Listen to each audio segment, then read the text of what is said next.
at the impact of electronic health records on staffing and productivity, specifically focused on community health centers.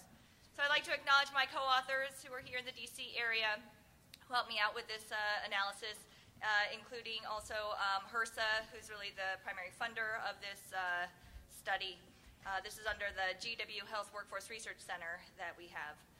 Also, we got some data that was collected by the GW's Geiger-Gibson program. All right, so the main question here in this study is whether or not EHRs have impacted the staffing and productivity of community health centers. So I know a lot of people are more interested in the quality aspects of EHRs, but actually for community health centers under the Affordable Care Act, they're expected to see a doubling of their patient population over the next few years, because as Medicaid expands, more people are going to be coming to community health centers. At least that's the expectation. So throughput really does matter. And on top of that, community health centers have seen a really rapid adoption of EHRs just within the last few years. At this point in time, there's only a few, maybe tens of community health centers who are left who do not have an electronic health record. So they're kind of leaders, and especially in the ambulatory care market. And there's anecdotes of this productivity loss, so there's some concern that EHRs are not helping. But of course, theory suggests that electronic health records should make some people productive. Maybe it substitutes for other types of workers. The impact might not be seen for another 7 to 10 years, so it might be early. So we wanted to see whether or not we see any impact of EHRs on the productivity in community health centers. So to do this, we have the census of community health centers in 2012 through the Uniform Data System, which is something we got through the Freedom of Information Act from HRSA. And this data is an administrative data set, but they do ask some questions about EHR functionality and status. What we're really interested in is the length of time that a CHC has had, a community health center has had electronic health records. So to get that element of length of time of experience, we use data from the Readiness Survey. It has a much longer name, but it's basically a survey to figure out the unmet need of community health centers around meaningful use and PCMH. It has about a 60% response rate, but it does allow us to know how many years of experience they've had with electronic health records. So I use a Cobb-Douglas production framework here, log linear estimation model. The sample size is kind of small, so I don't go into a translog function. But essentially, we're trying to predict the number of medical visits as a function of various categories of FTEs. We have physicians, nurse practitioners, PAs, nurses, other medical personnel, and then we do have a little bit of a control for capital. It's tough because this is an ambulatory care environment, so we used the percent of medical expenses dedicated to facility and non-clinical support services as our proxy there. And we add a couple controls, rural versus urban location and large versus small patient panel.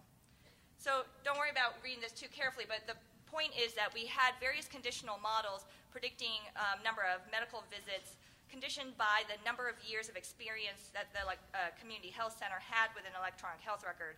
So the first bar is no EHRs, the second bar is any EHRs, and from there you have less than 1 year experience, 1 to 2 years, 3 to 4 years, 5 to 6, 7 plus years of experience. And the question is, compared to that first bar, where are the rest of the bars in terms of the marginal productivity for each one of the different staff members? And I'll just tell you what the conclusion is, which is basically, we actually see that, it's going to be a little bit out of order here. We saw that physicians generally saw an improvement in their marginal productivity, especially at 3 to 4 years of experience with an electronic health record system. Nurses were particularly hurt in the first few years of electronic health record adoption, as well as other medical personnel. I'm not so surprised about the other medical personnel because most of those people were actually hired to specifically support the adoption of EHRs. Nurses, on the other hand, that was a little bit of a surprise and a little bit concerning because they're hired to do clinical tasks. But we're a little bit concerned that maybe that they're being pulled into doing more administrative tasks around meaningful use requirements, trying to enter data, so they might be hurt in those for early time, and that they might need more training.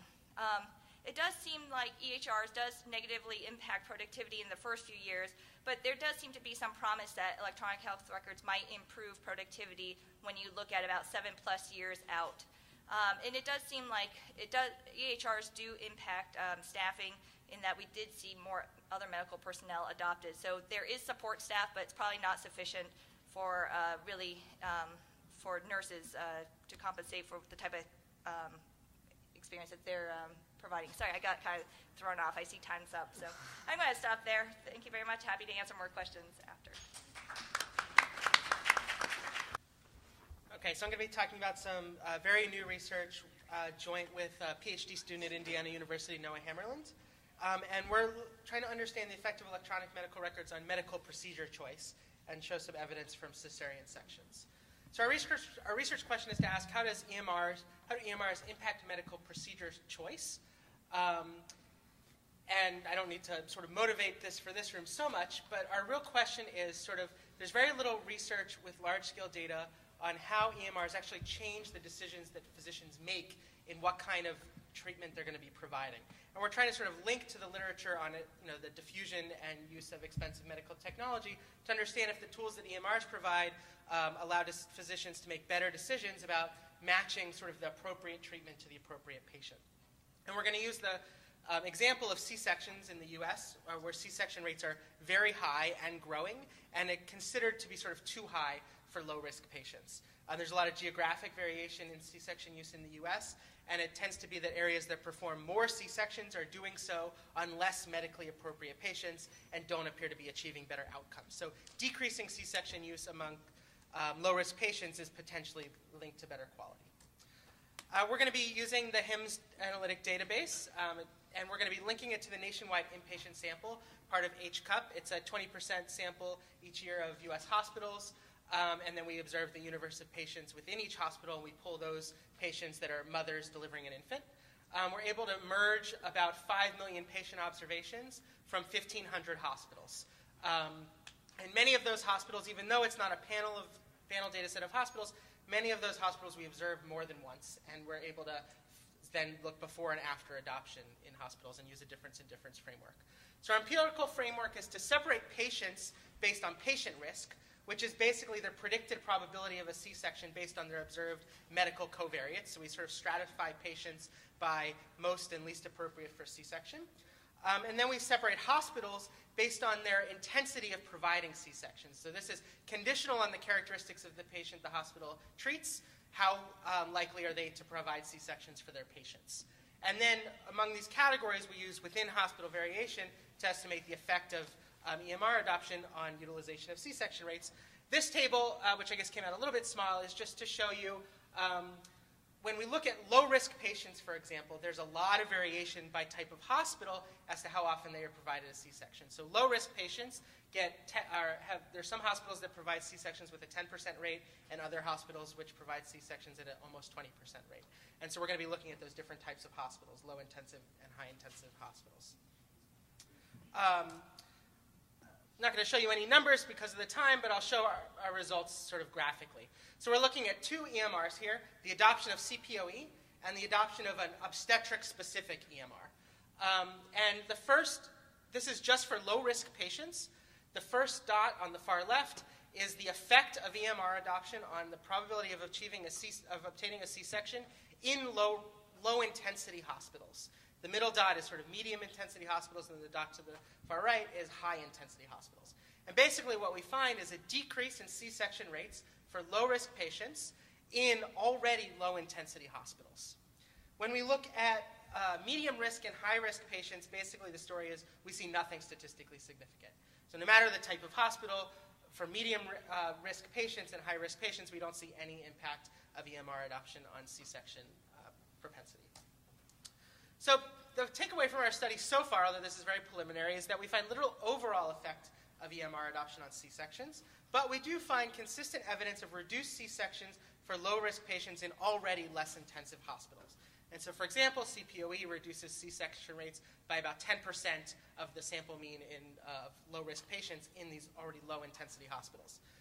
And I think this has some interesting policy implications. It tells us that EMRs can impact treatment choices in some contexts, but the results appear to be concentrated in already sort of high-performing hospitals. So sort of hospitals that are already doing a good job of decreasing C-section rates, they're able to harness EMRs and decrease their C-section rates even further, whereas other hospitals who weren't doing such a good job of decreasing C-section rates or having low C-section rates either aren't able or don't want to or don't try to use EMRs to decrease C-section rates.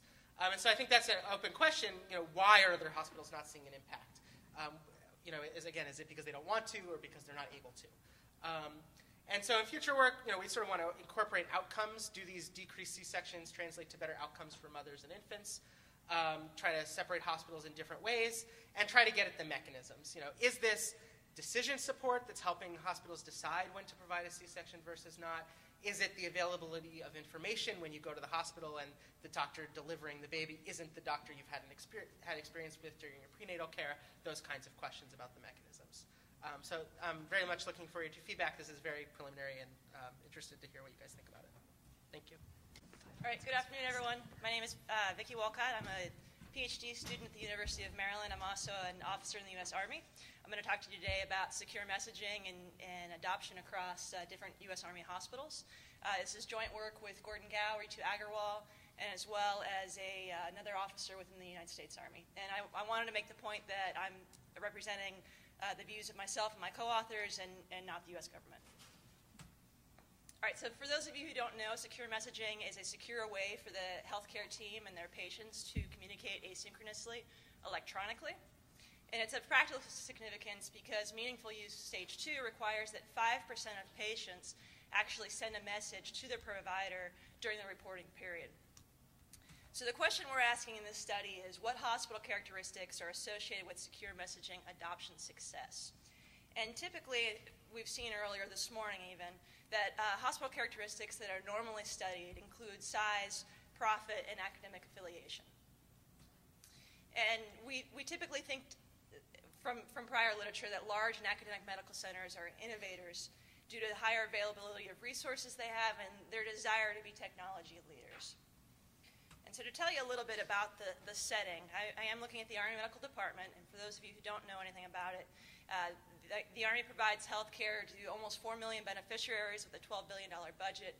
Beneficiaries include military service members, their families, and retirees. And they have 8 medical centers, 27 community hospitals, numerous clinics all around the U.S., Europe, Japan, and Korea. And so it's an integrated healthcare system. There's common policies and procedures. You wouldn't expect too much variation in local procedures down at the actual individual hospital. Specifically, we're going to look at the implementation of a secure messaging system. And of course, they have a nice acronym for it and a name for it called the Army Medicine Secure Messaging Service. And the rollout began in 2011. And the important thing to keep in mind here is that there was one team rolling out this system. It was one common system across hospitals, and there was one team going out and implementing it in a consistent manner. So the data set that we have here is basically a record of all enrolled patients and their messages sent through March of 2014. This includes 600,000 patient-generated messages across 48 medical facilities, and it was about 250,000 patients that were enrolled. The dependent variable that we're looking at is the monthly cumulative adoption rate during the first 11 months following the implementation, and this is the adoption rate of the patients. The providers, nurses, administrative staff in the hospital have no choice but to adopt the system. The independent variables are size, category, and academic facility. There is no profit, no nonprofit status difference across the Army. They're all nonprofit hospitals. And we're using an OLS regression model. And so when we look at the adoption rate across the first 11 months after that hospital implemented, you can see there's great variation. This is all 48 facilities. There's great variation in the adoption rates. And then when we take away all but large facilities, surprisingly, the large facilities have the lowest adoption rates. And when comparing to the overall rates, the overall rate at month 11 is about 12.5% of patients have adopted. Small facilities are up to 18.5%, and large facilities are at almost 6%. So there's obviously a huge difference there. We did not find a difference with academic facilities at all. And so at this point, we're trying to understand why, explore these reasons for differences in these adoption rates. It could be that size is a proxy for some other sort of factors in that facility, whether that's the patient demographics or some sort of cultural managerial practices at those types of facilities. That's what we're going to explore next. And we also want to explore the fact that contrary to previous work, there's no difference in academic, non-academic facilities. We want to try and determine why this is, why the military academic facilities are different from other facilities. That's all I have. Thank you. So hello from me too. I'm Michael Webel from Germany, and I'll be happy to have the chance to present our work today, which is titled "I Don't Have Time for That: Examining the Impact of Training on Physicians' Task Performance." It's research in progress actually, and we did this research in a German hospital. We did it together, me and Heiko Gewald, which is sitting over there. So let's have a look at the motivation for the study. First, the realization of assumed benefits from the utilization of health information technology depend to essential part on the actual usage of the systems by health professionals. Good so far, but the clinicians often do not use the available systems as it is intended, work around it, or only use a limited number of the features the systems provide. Moreover, an examination of the usage of information systems needs to consider the alignment between the user, the system, and the task. In addition, beside the important facet of system design, the training of users can significantly contribute to the alignment between the user and the technology. So now we have a short look on the theoretical background. What are we talking about? What is training? Training is typically defined as an act, process, or method of bringing a person to an agreed standard of proficiency by practice and instruction. Literature has two main perspectives on IT training. First is a process-oriented perspective, dividing training into a pre-stage, a pre-training stage, a training stage, and a post-training stage. And the other main perspective is outcome-oriented perspective, focusing on cognitive, skill-based, and effective outcomes, while outcomes are expected to impact task performance. Moreover, physicians represent a very special target group, which is said to be comparatively high comparatively high cognitive capabilities and often negative attitudes toward health information technology. So our focus is on training outcomes and task performance. So now we have a look at our model and our initial hypothesis, which are, first, that IT training has a direct positive influence on the declarative knowledge, which is the cognitive outcome of a physician or of physicians.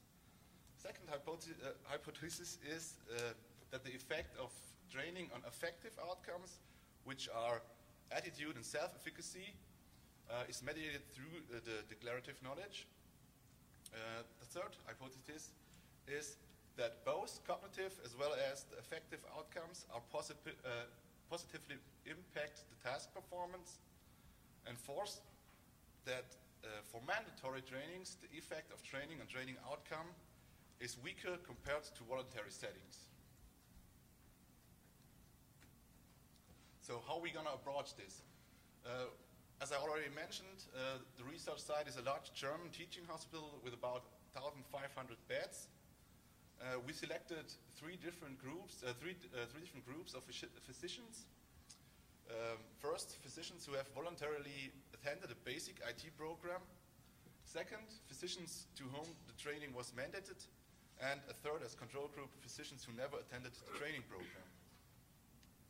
In the line of the research, physicians are asked to accomplish a range of typical tasks within a cross-sectional information system of the hospital, e.g. order entry system. We will measure effectiveness and efficiency because they are indicating task performance. Likert-scaled items are used to measure cognitive and effective outcomes, and while the observations going on, the physicians are asked to think aloud. We need this for raising qualitative data or to collect quantitative data. To analyze data, we have planned to use mixed methods, structure equation modeling, and content analysis. So what do we expect from our research? So we have to say that contrary to our expectations, we were not able to start the data collection yet. This is due to the checks of the Workers' Council, the checking of the conformity of the research with labor law regulations. However, until spring, we expect to extend knowledge of IT training in healthcare, particularly the effectiveness of IT training for physicians. We want to shed light on the effect of mandatory training on training effectiveness and task performance. We want to emphasize the alignment between technology, task, and user, and we want to guide practice in improving and setting up state-of-the-art IT training programs. Thank you very much for your attention. This was all from me. Thank you. Okay, so good afternoon.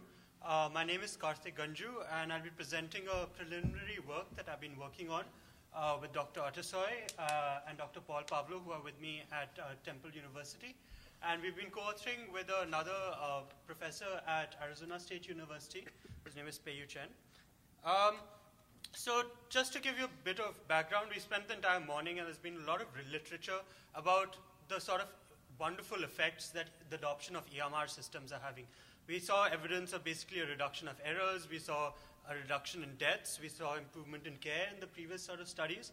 But actually what we find when we look at the HIMSS database, which is what a lot of these studies have been based on, is that actually 50% of the hospitals in this database actually stop using a particular system for at least a year. So in a year, they'll have a system which will be live and operational, and the subsequent year, they won't have any system, any record of any system for which it's coded as being live and operational. So basically, we're asking why is it which hospitals are actually show a higher propensity to actually have this abandonment of the system that happens. And with almost 50% of hospitals actually showing this effect, we basically want to see what sort of factors can affect this. Just to give you a bit more motivation, there are now penalties for the non-compliance or meaningful use of criteria, of EHR criteria. And with this, it's important for hospitals to actually be able to demonstrate meaningful use and be able to successfully adopt EMR systems. Additionally, these systems are expensive to implement and expensive to operate. So once you've made these investments, we're asking why are hospitals actually rolling back the use of these systems. So we look at 5 systems that basically are, I guess, what a lot of previous papers have been looking at in this field. The first is the clinical data repository, the clinical decision support system, and the order entry. And the last 2 is what has been sort of called as advanced EMR systems by us and other papers as well. And these systems include the CPOE and the physician documentation. And these are basically the 5 systems that we look at in line with previous literature. So just to give you a bit of like descriptive statistics, we basically only look at hospitals for which we've got a complete balanced panel and that we've got the data coded for all of the 10 years, and I think for 1 or 2 systems it was 7 years, but for most of it is 10 years. And you can see that we've got about 2,800 hospitals roughly for the different systems. But about 1,000 hospitals or 1,500 hospitals actually show this characteristic in the data set where they stop using a system in a particular year. And we're sort of interested about what are the factors that lead to this, as well as what are the implications about this. Additionally, we would like to stress that a large proportion of these hospitals, about 75 to 80% of these hospitals, actually go on to re-adopt the system subsequently. So again, we basically want to make this distinction between hospitals that do not adopt the system, do not re-adopt the system ever, versus hospitals that, at least for the duration of our panel, actually go on to re-adopt the system. And we've got a bit more descriptive statistics. Usually what we also find is that there's a lag of about 2 years between a hospital sort of abandoning the system and re-adopting it. These are some sort of statistics that we have. What we have is that basically we find that a higher level of standardized cost actually lead to a higher level of rollback, probability of rollback, abandonment, as well as basically a higher sort of size, a higher number of employees lead to a number of rollback. And this is basically what we find. What we argue is that if you have like a higher level of standardized cost, it's basically indicative of the fact that you're not as efficient, and basically this is a precursor to you eventually rolling back your system. Thank you.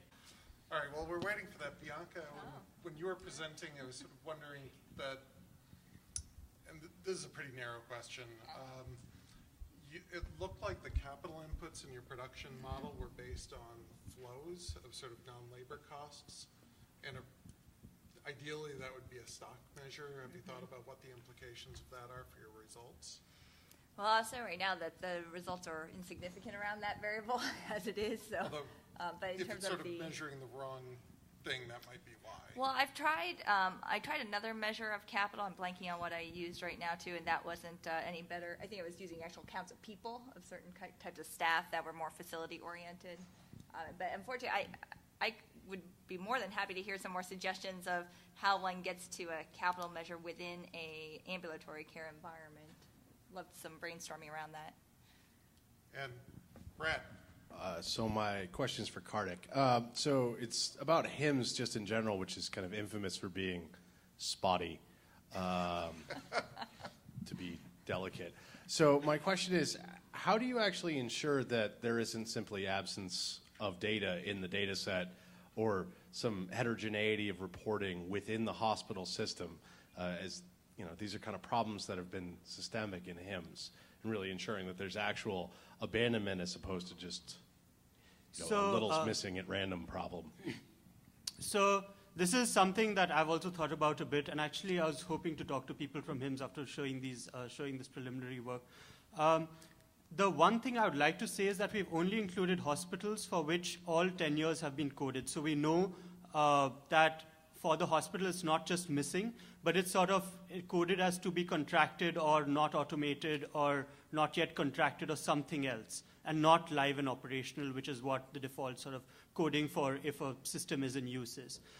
So basically, we've only limited ourselves to hospitals that we have actually some coding for all 10 years, especially. So we sort of got a smaller data set. HIMSS, I think, has about 4,500 hospitals. We are sort of only looking at 2,800 hospitals or whatever the number was. So basically, that's how we're trying to do it.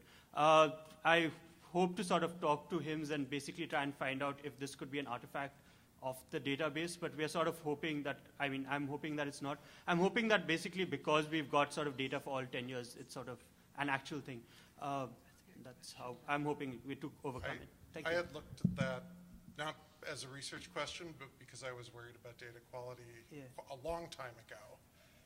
And I sort of examined applications that anecdotally, or when I spoke with experts, they said this is the kind of thing just everyone has all the time, and then compared that to the missing data or what would appear to be abandonment rates of or things that might be kind of moving around or moving back and forth. Yeah. And in the years I was looking at, the apparent abandonment rates for the two types of technologies were identical, which would suggest missing data coded as. But the data have changed a lot since I did that, and I think they've become more standardized. So the abandonment rates were different across the applications you looked at your descriptive stats. Yeah. So I could be totally out of date on that. Okay. Okay. Thank you.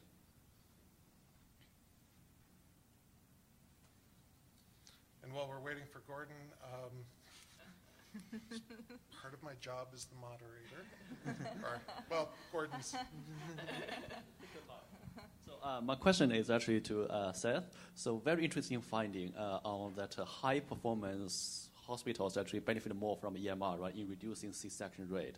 Just wonder whether you have any insights of what's going on with the low performance hospitals. They should benefit the most, right? So that's actually, most of the findings, from early years of Jeff, why hospitals adopting health IT actually see some increase in the process-based measures because they're a little bit low actually, right? This is why they have space to move up. In your case, actually, you see the opposite. This is really interesting. So, yeah. Any insights?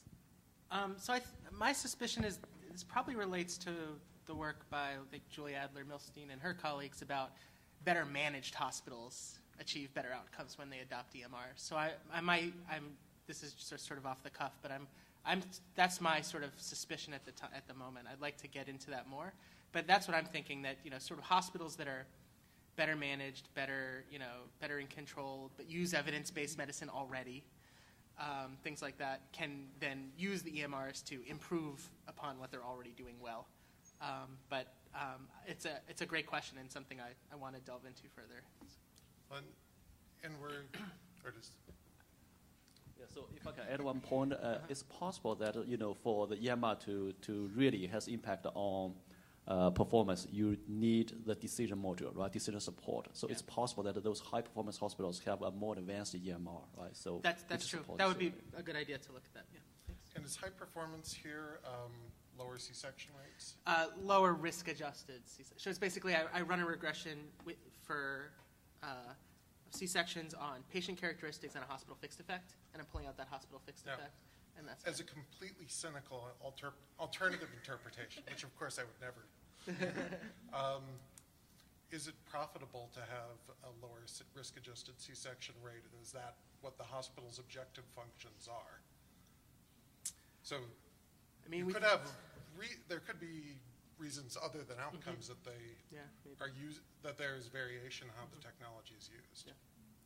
I mean, I think typically the stories are that they want to do more C-sections because they're profitable, so if that's the case, why would IT affect it?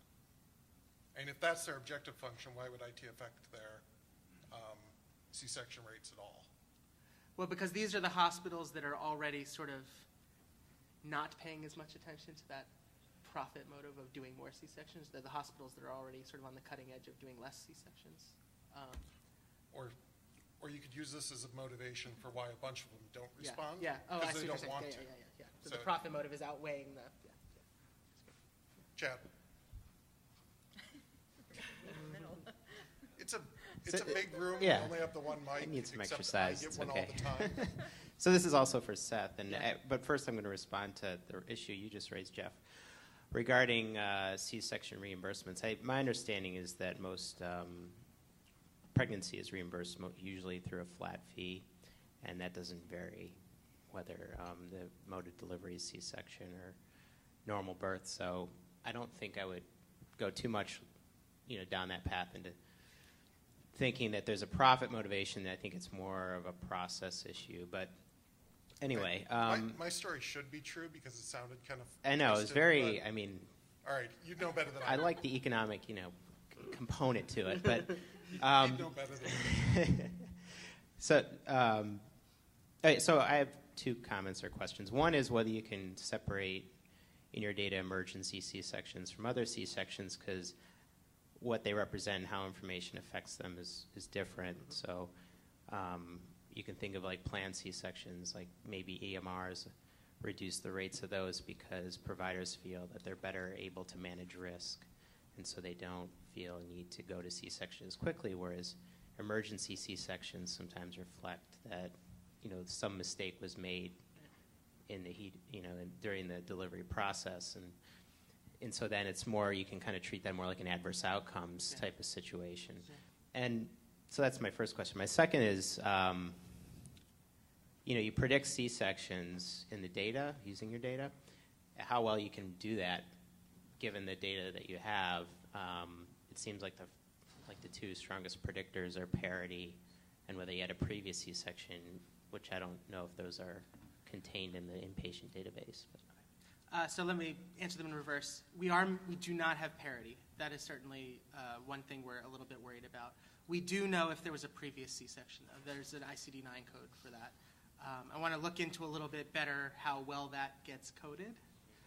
But assuming that that ICD-9 code is okay, then we at least do know previous C-sections.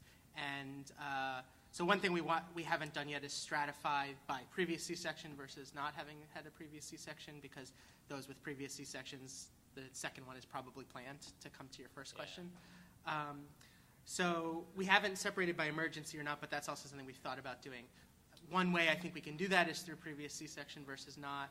And we don't know specifically in the data if it's planned or emergency, I don't think, but I think there are some ways that we can try to separate those kinds of patients, and something we've been thinking about. So thank you for the